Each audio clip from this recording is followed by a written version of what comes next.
Zara was the queen of Starlight High School. She walked through the halls with an air of superiority, her beauty making heads turn wherever she went. Her long, chestnut-colored hair cascaded down her back in perfect waves, her radiant smile could light up a room, and her flawless skin was always complemented by the latest trends in fashion. Zara knew she was beautiful, and everyone else did too.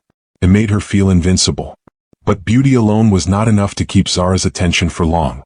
She was focused on herself, and that meant ignoring the things that actually mattered: her studies, her future, and most importantly, the people around her. Her teachers tried time and time again to show Zara that there was more to life than just looking pretty. "Zara, your potential is beyond your appearance," said Mr. Odieno, her math teacher, after handing her another failed test. "You need to put in more effort if you want to go anywhere in life. Beauty will not carry you through everything." Zara would glance at her reflection in the window next to her desk, touching up her lipstick, barely listening. "I'm fine, Mr. Odieno," she'd reply. "I'll manage just fine." Priya, her best friend since childhood, was also becoming increasingly frustrated with Zara's attitude. Priya was a quiet, intelligent girl, the type who spent hours in the library studying. While Zara would sit in front of the mirror, preoccupied with selfies and her social media accounts, Priya would push herself academically. One afternoon, Priya caught Zara staring at herself in the mirror in the school bathroom, fixing her hair for the 10th time that day.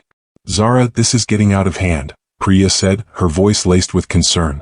"You can't keep ignoring everything else. The scholarship opportunity is right in front of you. Don't you want to apply?" Zara barely looked up. "Scholarship? That's for the nerds. I'm not interested in that." She tossed her phone in the air, catching it again. "I'm going to be a star one day, Priya. I don't need a scholarship." Priya felt a pang of frustration in her chest. "That's not true, Zara. Beauty can get you attention, sure, but it won't get you through life. You need something more than just looks." Zara shook her head. "I have everything I need."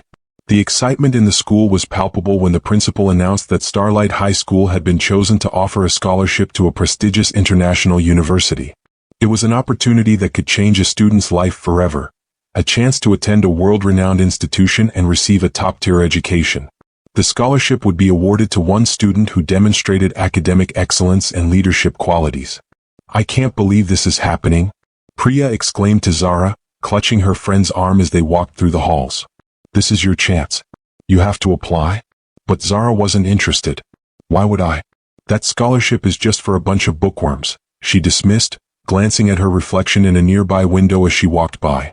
"I don't need any of that. I'm already perfect." Priya's face fell. "Zara, don't you see? This is a once-in-a-lifetime chance. It's not about being perfect on the outside, it's about proving you can do more with your life." Zara laughed. "I'm going to be famous, Priya. Just wait and see. I'll be on magazine covers, not stuck in a classroom." As the days went on, Zara paid no attention to the scholarship announcement.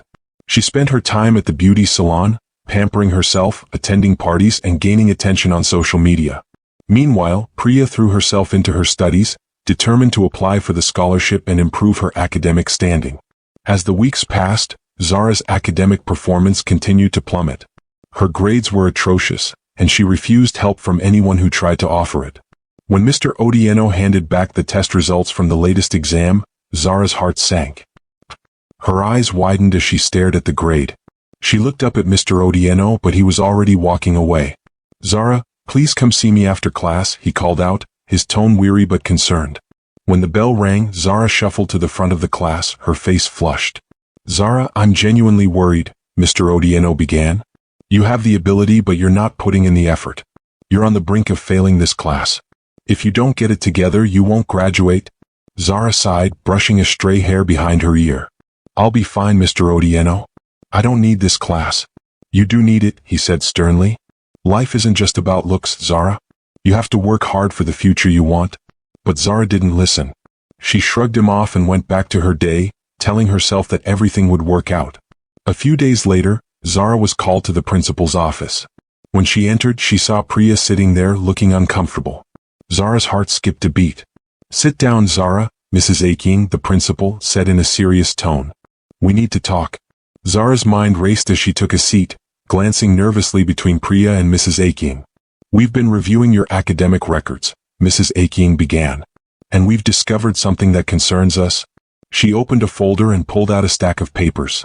"Zara, We found that Priya has been doing your assignments for the past few months. Zara's jaw dropped. What? No, that's not true. Priya lowered her gaze. It's true, Zara. I couldn't let you fail. I kept doing your homework for you because I wanted to help you, but it's gone too far now. I can't keep doing this. Zara's face turned red with rage and embarrassment. You betrayed me. How could you? I didn't betray you, Priya whispered, tears welling in her eyes. I was trying to help you, but I can't anymore. You need to take responsibility for your own life. Mrs. Aking's voice grew firm. Zara, this is serious. You're at risk of not graduating, and Priya could face disciplinary action for academic dishonesty. This isn't just about grades anymore. It's about your integrity. Zara felt the weight of the situation crash down on her. Priya, her best friend, had sacrificed so much to help her, and now she was the one in trouble. Worse, Zara had ignored everything important. Her education, her future, and the people who cared about her. That night, Zara sat in front of her mirror, staring at her reflection. For the first time, her perfect looks didn't matter. She had spent all this time admiring herself, and now everything she had taken for granted was slipping away. I've been so blind, she thought. I can't keep living like this. I've hurt Priya, I've hurt my future. I need to fix this.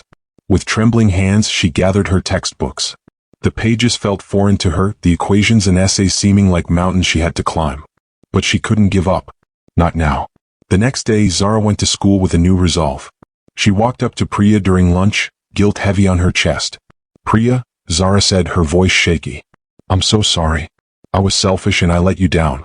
I don't know how to make it right, but I want to try. Priya looked at her for a long moment before nodding. I'll help you, Zara. But only if you promise me you'll do the work this time. I promise, Zara said, her voice full of sincerity. From that day forward, Zara worked harder than she ever had.